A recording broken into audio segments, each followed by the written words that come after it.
Welcome back to my channel of DS Gupta. আজকে হলো final day of Ganesh Chaturthi. Thank you Jyoti aunty for this lovely picture. আর ভোরবেলার থেকে শুরু হচ্ছে, আজকে হলো 5th ডে, তো অনেক কিছু ব্যাপার আছে, করতে হবে। আর প্রার্থনা এটাই that definitely we all want justice. চলো। Good morning everybody, welcome back to the channel of DS Gupta. আজকে হলো 5th ডে অফ গণেশ চতুর্থী। তো আজকে প্রচুর কাজ আছে। আজকে একটা দুঃখের দিনও, আজকে একটা খুশির দিনও। দুঃখের দিন কারণ আজকে বাপ্পা আমাদেরকে ছেড়ে ফাইনালি চলে যাবে এই বছরের জন্য। আর খুশির দিন কারণ আমরা খুব খুশি খুশি পুরো সেলিব্রেশনটা করতে চাই। তো তোমরা কি আমার সাথে আছো? দেখতে চাও কি কি হয়? চলো। রান্না তো দেখাবো না, রান্নার জোগাড় সব জানতে পারবে, ভোগ দেখতে পাবে। আজকে একবেলার ভোগ দেওয়ার আছে। আর ভাসানের সময় মানে বিসর্জনের সময়টাও কীরকম হয় এবারে তোমাদের সাথে শেয়ার করব। তো চলো। আজকে আমি মুখটা স্ক্রাব করেছি। কদিনে এত বেশি মানে অয়েলি হয়ে উঠছিল, রান্না করছি, জোগাড় করছি, ভোগ দিচ্ছি, এই চলছে, খালি এই চলছে। খাওয়া দাওয়া কিছু হচ্ছে না। আমার এখানে একটা কী বলবো, পপ আউটও হয়ে রয়েছে এখানে আর এখানে, বাম্পি। তো কোনো কমপ্লেন নেই। আমার নাখুনের অবস্থাও সাংঘাতিক টেরিবল হয়ে গেছে। অনেকজনে ভাবছে আমি যাদের কলস অ্যান্ড মেসেজেস রিপ্লাই দিচ্ছি না, এটা নয়, আমি সত্যি খুব ব্যস্ত, ব্লগ করছি তার উপরে। তো it is a process that is really tough, but I want show it to you because আমি সেটা কমিট করেছিলাম গত বছর। তো সেটাই চেষ্টা চলছে। অনেক বেশি বকে ফেলছি না, চলো। বকা কম, কাজ বেশি। গণপতি বাপ্পা মোরয়া, মঙ্গল মূর্তি মোরয়া। আমি রেডি হইনি, এখন মিনিমাল একটা গেট আপ হবে। আমি স্ক্রাব করেছি, একটু টোনার করেছি ফেসে। তো বাকিগুলো হালকা সিম্পল এখন রাখবো। বিকেলবেলাটা একটু স্পেশাল ভাবছি, দেখা যাক কি হয়। চলো। তো এই হচ্ছে আমার মিনিমাল মেকআপ। আর এবারে ঠাকুরের জায়গাগুলো পরিষ্কার করে নিচ্ছি। আর হ্যাঁ, মাটিটাও মানে পরিষ্কার করে রেখেছিলাম, দেখে নাও। আর আজকে লাকির অবস্থা দেখো, খুব মন খারাপ, কি হয়েছে কে জানে। তো এখানে জোগাড় যন্ত্রতে আগে তো ফল দেব। ফলের মধ্যে হচ্ছে এটাকে কি বলে যেন, এই মা কি বলে আমি ভুলে গেলাম, নাশপাতি আর লেবু আর মায়ের বানানো লাড্ডু, মোদক। কালকে আমি শিরা, রাবার শিরা বানিয়েছিলাম, আর মা লাড্ডু আর মোদক বানিয়েছিল। এটা কিন্তু বাড়ির বানানো মোদক। এটা আমার মায়ের বানানো, বাপ্পার স্পেশালি, মানে বাপ্পার জন্য। আর ওই জিনিসেরই শেপ দিয়ে লাড্ডু বানিয়েছিল মা। তো এটাও এখন দিয়ে দিলাম ঠাকুরকে। এগুলো আবার দুপুরবেলার ভোগে দেবো। আর এই দুটো ওই ঠাকুরের কাছে। তো ভগবানকে প্রথম আরতি দিচ্ছি সকালবেলার। এখানে ধূপ আর সেই প্ল্যাটিনাম সিলভার কালারের, মানে পুরো এগুলো তারাবাতি, বেশ ঠিক করে জ্বলে না। তো ফল মিষ্টি দিয়ে, বাড়ির মিষ্টি দিয়েই আমি দিলাম। এই রাওয়া শিরাটা আমার বানানো ছিল, আর মোদক লাড্ডু মায়ের। তো আজকে হচ্ছে পনির হবে। পনিরের জন্য ক্যাপসিকাম, এখানে আদা কুচিয়ে নিচ্ছি। অতগুলো লঙ্কা পনিরে যাচ্ছে না। আর এই দেখো ক্যাপসিকামগুলো আমি ছটাপট কেটে নিচ্ছি। তোমাদেরকেও আরও স্পিডে দেখাচ্ছি। পনিরগুলোও কেটে নিলাম। এবার ফুলকপিটা দেখে আমার খুব কান্না পাচ্ছিল, হাসিও পাচ্ছিল যে দাম দিয়ে এতগুলো কেনা হয়, অথচ এরকম। আর এখানে সবকটা জিনিসের মশলা আমি কুটে নিচ্ছি। এখানে পায়েসের জন্য চালটা মাকে দিয়ে দিলাম একটা ছোট্ট বাটিতে। এই দেখো কতগুলো মশলা হয়ে গেছে। যদিও এত মশলা আমার রান্নায় লাগবে না, অনেকটাই মাকে আবার পরে ফেরত দিয়েছি। আর এখানে ফ্রাইড রাইসের জোগাড়টা করছি। ফ্রাইড রাইস না, মানে মিষ্টি সাদা পোলাও। তো এর মধ্যে গোটা গরম মশলা, গুঁড়ো মশলা, ঘি, নুন, চিনি এই দিলাম। আর কাজু কিশমিশও দেবো, তাও আজকে সব কেটে কেটে দিচ্ছি। আর মানে আজকে যে আগে আমি জোগাড়গুলো করেছি, কারণ রান্না আমার তাড়াতাড়ি হয়ে যায় যদি জোগাড়, সে যে কারুরই। এবার এদিকে আমি আদাগুলোকেও পুরো কাদ্দুকাস করে নিচ্ছি, যদিও আরেকটু আদা লাগবে।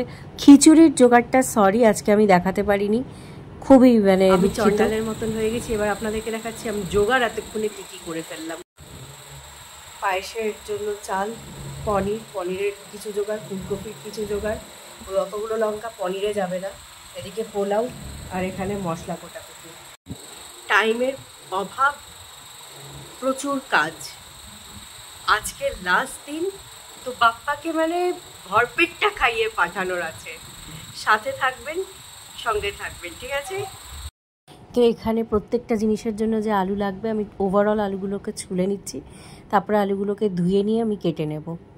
কিছু খিচুড়িতে যাবে, কিছু পনিরে যাবে, কিছু ফুলকপির তরকারিতে যাবে। এগুলো হচ্ছে পনিরেরগুলো, একটু বড় বড় কাটলাম। আর মাঝখানেরগুলো হচ্ছে খিচুড়ির, আর ওইদিকেরগুলো হচ্ছে গিয়ে ইয়ে। তো পনিরেরটাতে আজকে আমি দই দিয়ে করছি, টমেটো দেবো না, তার মধ্যেই আমি সব মশলা গুলিয়ে নিচ্ছি। ওই জোগাড় করে রান্না দুটো চাপানো হয়েছে। আর এখানে আমার কি বলবো, ঠাকুরমশাই বলে গেছিলেন তারপর থেকে এটা করা হয় যে উপোস করে থাকলে অন্তত ছাতুর শরবতটা, ঘোলটা খেতে পারি। তাই করছি। রান্না করতে হবে এখন অনেকগুলো, স্পিডে বেরোতে হবে, বুঝলে তো? তাহলে রান্না কিনো খারাপ করবো সেটাও ইন্টেনশন রাখছি না। বাপ্পা যদি আশীর্বাদ করে তাহলে সব ঠিক থাকবে, আশা করি সব ঠিক থাকবে, তাই না বলো? চলো, গণপতি বাপ্পা মোরেয়া, মঙ্গল মূর্তি মোরেয়া। 2:30 বাজতে যাবে। লাকি আজকে খায়নি।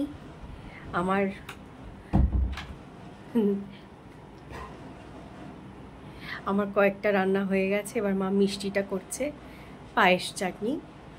তো যেহেতু আজকে ফিনালে, তো সব কিছু ভরপেটটা খাওয়াবো বলেই সব একটু একটু একটু করে দেওয়া হচ্ছে। আর লাকি অ্যাজ ইট ইজ খেলো না। ওকে মানে দেখো, আমরা মাংস ঠাংস যখন ধরতে হয় তখন আবার কাপড় ছাপড় ছেড়ে অন্য কাপড় পরে এরকম করে করতে হচ্ছে।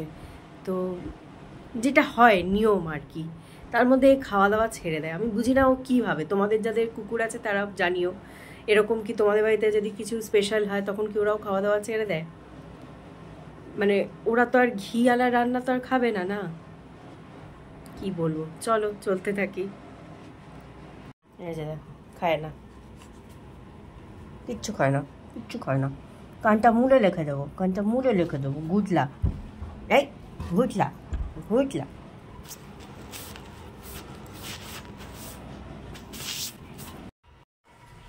তো আজকের ফাইনাল আরতি বলতে গেলে খাওয়ারের সময়, সেটা আপনাদের সঙ্গে শেয়ার করছি। স্পিডে করছি কারণ এক তো হচ্ছে কি আপনারা দেখেন না, যদি লং ভিডিও হয়ে যায়, বারবার বলছি। আর আমারও একটা আদত হয়ে গেছে যে আমি অত স্লো মোতে দেখাতে পারি না, আমি একটু স্পিডেই রাখি, বেসিক্যালি ফর মাই অডিয়েন্সেস। তো এখানে আরতি নিয়ে নিন, আমরাও নিয়ে নিচ্ছি। ভোগগুলোতেও আরতি দিয়ে দিলাম। আজকের ভোগে ছিল হচ্ছে কি পনিরের তরকারি, লুচি, আলু ফুলকপির তরকারি, পায়েস, চাটনি, আর কি বলবো, খিচুড়ি আর মিঠি পোলাও। এখানে আমি আবার দেখতেই পাচ্ছেন 6:15 বাজতে যাচ্ছে। আমি সেজে গুজে নিচ্ছি, একটু সেজে গুজে ইন দ্য সেন্স একটু রেডি হয়ে নিচ্ছি। তো এটা আরও কুইকে রেখেছি, এটা হয়তো পরে আমি সোলো ভিডিওতে দিয়ে দিতে পারি।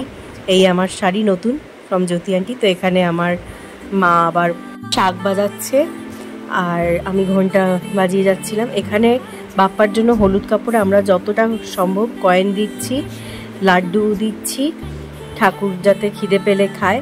আর নারকেলটা ভেঙে নারকেলটাও দিয়ে দেবো। এটাকে ঠাকুরের সঙ্গে বেঁধে দিতে হয়, ঘরের পরিক্রমা করার আগে এটা করতে হয়। তো কেঁপে যাচ্ছে কারণ লাকি ভীষণ এখান থেকে ওখানে উছলে যাচ্ছে, ধাক্কা দিচ্ছে, কিছু করার নেই। মায়ের কাছেও প্রচুর বকা ও মার খেয়েছে, মায়েরও পুরো ছেলে, এখানে ভেবো না। তো এখানে ওই মোদক আর মা দেখো কাঁচি হলুদ আর সুপুরি এইসবও দিয়ে দিল। বাপ্পাকে খালি হাতে কখনো পাঠাতে নেই। তো এইসব যখন হয়ে গেল, তারপরে মা বলছে যে নারকেলটা ফাটা। তো আমি নারকেলটা ফাটিয়েছি। নারকেলের জলটা অ্যাকচুয়ালি চারিদিকে ছিটিয়ে দিতে হয়, মা ঘুরিয়ে দিল। জল খুব একটা ছিল না, দেখতে গেলে প্রায় নেই, ওটা অন্য জল পড়েছে। তো এই নারকেলের টুকরো আর ওদিকে মোদক, যেটা প্রথম পুজোর সময় দেওয়া হয়েছিল, সেটা পর্যন্ত দেওয়া হয়ে গেছে। এবার মা ওঠালো ঠাকুরকে নিজের জায়গা থেকে আর পোটলাটাকে বেঁধে দেবে। এবার আমিও মাকে হেল্প করছি। এবার হাজব্যান্ড ফাইনালি ধরেছে ক্যামেরাটা, কিন্তু ওই কাঁপিয়ে গেছে, কারণ লাকি সমানে এদিক থেকে ওদিকে, ওদিক থেকে এদিক করে যাচ্ছিল। তো আমি এটাই দেখানোর চেষ্টা করছি, না আমাকে দেখানোর চেষ্টা করছি না, এই যে বেঁধে মা এটাকে হাতের সাথে ওনাকে বেঁধে দেবে, পোটলা বেঁধে দেবে একদম, এইভাবেই ওনার মালা সমেত ওনাকে ভাসিয়ে দিতে হবে। তো বাবার কাছে হ্যান্ড ওভার করা হলো। এবারে বাবা পুরো বাড়িতে মানে প্রত্যেকটা ঘর, বারান্দা যা যা আছে, কিচেন, বেডরুমস, প্রত্যেকটা ঘরে পরিক্রমা করে তাকে ঘুরিয়ে আনবে। তো ভিডিওটা ভীষণ ডিস্টার্বিং হচ্ছে, ওই জন্য আর দেখালাম না। এখানে সবাইকে কানে কানে বলতে হবে, সকলকেই কানে কানে কিছু না কিছু বলতে হবে। আমি লাকির জন্য হয়েও বলিয়ে দিলাম একটা জিনিস, একটা কান বন্ধ করতে হবে, আরেকটা কানে বলতে হবে, বাপ্পা শুনে নেবে যদি শোনার হয়। এবার ওরা চলে যাচ্ছে। তো বাবা আর আমার হাজব্যান্ড যাচ্ছে, লিফটে করে নিচে নেমে যাবে। তারপরে ওরা ওই প্যাকেটের শীষ, ডাব, গাছ সব কিছু আছে। ব্যাস হয়ে গেল, বাপ্পাকে এবার আমরা সবাই বিদা করে দিলাম। Tata Bappa, bye. এই ছিল আমার গণেশ চতুর্থী। আশা করি তোমাদের ব্লগ ভালো লেগেছে।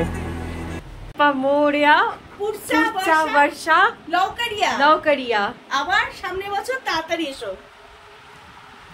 গণপতি বাপ্পা মোরিয়া, পুরচা বর্ষা, লৌকারিয়া। আমি মারাঠি বুঝি না, জানি না, তাই আমি ওইগুলো পারি না, কিন্তু আসার কথা বলা হচ্ছে। তুমি সামনের বছর আবার তাড়াতাড়ি এসো। বাপ্পা, গণপতি বাপ্পা মৌরিয়া। মৌরিয়া হচ্ছে এক দেবতার নাম, মানে যার কাছে ও পড়াশোনা করতে গেছিল বোধহয়, এইরকম।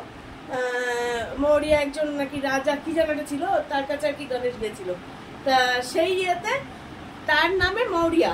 গণপতি বাপ্পা মৌরিয়া, পুরচা বর্ষা মানে নেক্সট ইয়ার, লৌকারিয়া। তাড়াতাড়ি এসো, তাড়াতাড়ি এসো, লৌকারিয়া। তো এই ছিল আমার গণেশ চতুর্থী, যা কমিট করেছিলাম। আমার মা এসেও আসলো না, দেখলেন তো। আর হাজব্যান্ড আর বাবা গেলেন গণপতি বাপ্পার বিসর্জন করতে, আর শীষ, ডাব, গাছ এইসব নিয়েও চলে গেল, ঘট। চলো টাটা।